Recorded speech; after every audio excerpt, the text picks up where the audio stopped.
Well, hello there, Liam from Unique Cars and Parts, and I'm with Neil from the Trafalgar Holden Motor Museum. But I'm not standing in front of a Holden per se. I'm standing in front of a pre-war, post-war Oldsmobile. Now, I'm calling it a pre-war, post-war Oldsmobile for one very good reason. You explained to me the origins of this car. Okay, the origins of this car is that it came from Canada in about 1941 as a standard four-door Oldsmobile. The Oldsmobile had this push that when the war was going to finish, or when the war finished, they had this theory that coupes were going to be the big go. So this came to Holden's down at Fisherman's Bend, and they converted it from the four-door into a two-door, and obviously converted it to a coupe. May well be the only officially a 1946 coupe that's right-hand drive, but it's a fairly unique car, and when you have a look at the workmanship in this, it is just incredible. They've shortened the body down, they've extended the doors, and you could actually see when we had all the upholstery and that out of it, where they'd put in bits and taken bits out, and you would never guess it from the external side of it. It's just a beautiful job. So if you took this to the motor registration branch and you wanted to register it, you'd be calling it a 41 or a 46? No, we'd be calling it a 46. Manufactured date 41. 41. Okay, so it's spanned the. Now it was shipped out to Australia during the war. Yes, it came here during the war. Holden was virtually totally devoted to the war effort at that time, but they did have their experimental shop, and they did a little bit of bits and pieces for motoring in there, and this was one of them. In fact, one of Norm Darwin's books, who Norm is regarded as a great authority on Holden history. He's got a photo in one of his books of this in the middle of their workshop back in about 1941-42, being chopped up and propped up and whatever. So it's and it's one of a kind. One of a kind, yes. We've never seen anything like it anywhere else. Now, when we walked past this before, and you were saying, there might maybe something of interest in here, and pretty much everything is of interest to me.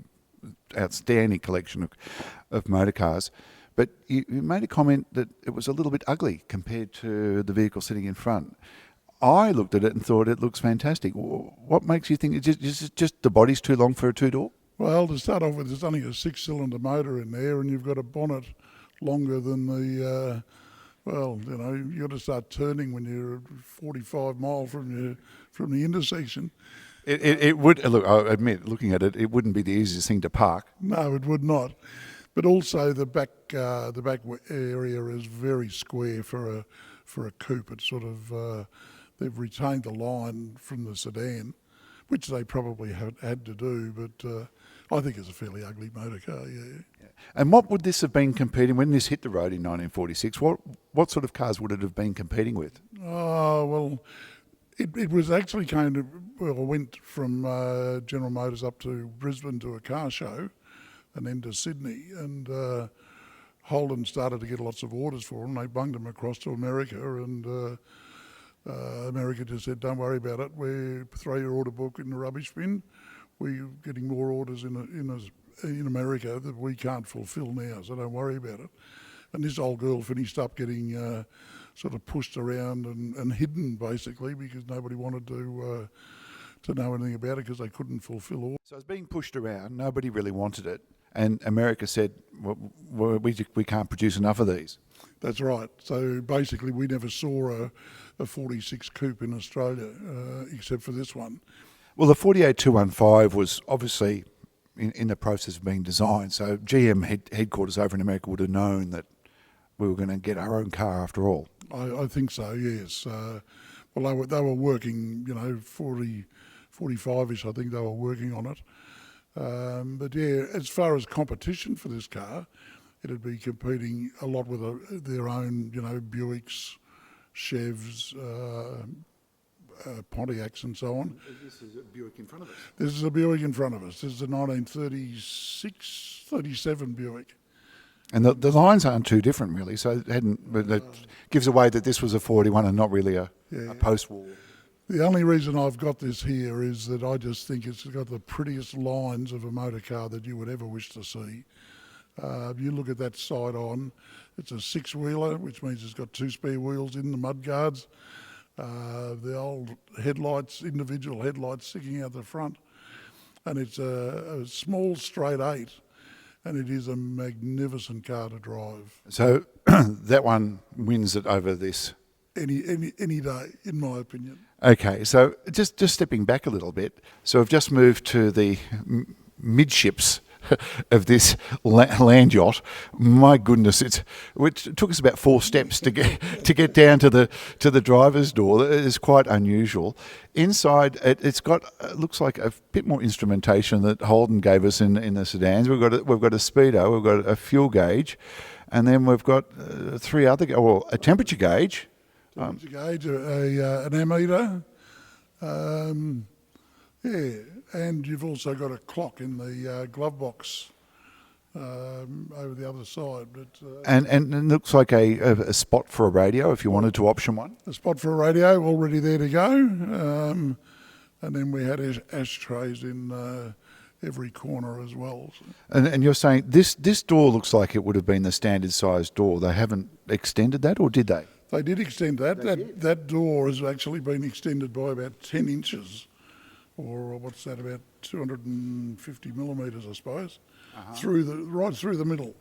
And if we took all the panels off inside, you'd be able to see that the bit where they've added it in, and also in the roof. The roof has been shortened, and you can see that where it was welded right through the middle. So they've sort of taken a lump out and then sort of compressed it, and then extended this door to allow you to be able to get passengers into the back seat. Okay, and this is obviously where the rear door would have been before they tried to, before they were successful in turning it into a coupe. They've done away with wind-up windows, and this, I can see a hinge here, so this is just your normal push-out window. It's a push-out window, but that is handmade by Holden, because the original one was much shorter, and luckily we were able to get those in good condition, because this was in pretty sad nick when we first got it. It's in pretty good nick now, but you'd be driving the Buick down the road before you'd be driving this one. But I get a feeling, just the sheer enormity of this thing, this would be the one that would be getting all of the attention. It's just that you wouldn't enjoy being behind the wheel of it. No, you would not. I meant to say earlier on, you look at the FJs and FXs, and my argument has always been that we've done nothing since the T-model Ford in reality to motoring. The T-model Ford was automatic, did everything we wanted to. But you get into some of those early Holdens and they weren't really a joy to drive. We didn't know any different at the time. But you get into one of those and then jump into the latest Commodore, and there's a big step, I can assure you. So the white wall tyres, the boot. Well, it's boot not just for one body. I mean, you would think, my goodness me, that is a monstrous boot, but it's got a curvature on it that would make it probably carry a little bit less than I'm expecting. Is that right? It carries a bit. We had a couple of tonne in there of spare parts when we took it over to the panel beaters. So. And the Leyland P76 was the famous saying that you could fit a 44-gallon drum in the back, and I'm guessing this would take 2. Yeah, quite possibly. It's a big area. It's a darn big car. It is remarkable, but lots of chrome work. But just due to the size of it, the chrome work somehow gets lost a little bit because there's so much sheet metal on it. And if I pace it out, 1, 2, 3, 4, 5, I'd make that damn near 6 metres long. I mean, it is a genuine land yacht. I know Americans that have longer, those Lincolns from the 50s and particularly the 60s are even bigger. But my goodness me, this is a big car. It certainly is. And when you think there's only a little straight 6 pulling it, it's... Yeah. And one final question, Neil. Power steering. You'd think a car like this would surely have to have power steering. No power steering. No, No, Just straight Armstrong steering. straight Armstrong steering. Well, oh, you mentioned how these aren't so great to drive. Well, if you had to use your arms to turn those wheels and park this thing, it'd be deplorable. It certainly is, I can assure you. Yeah, I can see why it's parked in a straight line. You're not going to manoeuvre it out the back. That's right. Well, Neil, thank you for showing us this very, very unique Oldsmobile 1941/1946, custom built by General Motors Holden in Australia, shipped out from Oldsmobile in Canada, came to Australia. General Motors created a one-off. They sent it back to America to say, let's build this particular car for the Australian market. And the American bosses said no. Even though it's very unusual, and I love seeing it, that they decided not to build these things. I think it's almost ridiculous the size of it, isn't it? But I much prefer the look of the 48215 and the FJ. A much better looking motor, much prettier car. Yeah. Well, Neil, thank you very much. It's been great. Thank you. Thank you. And bye bye.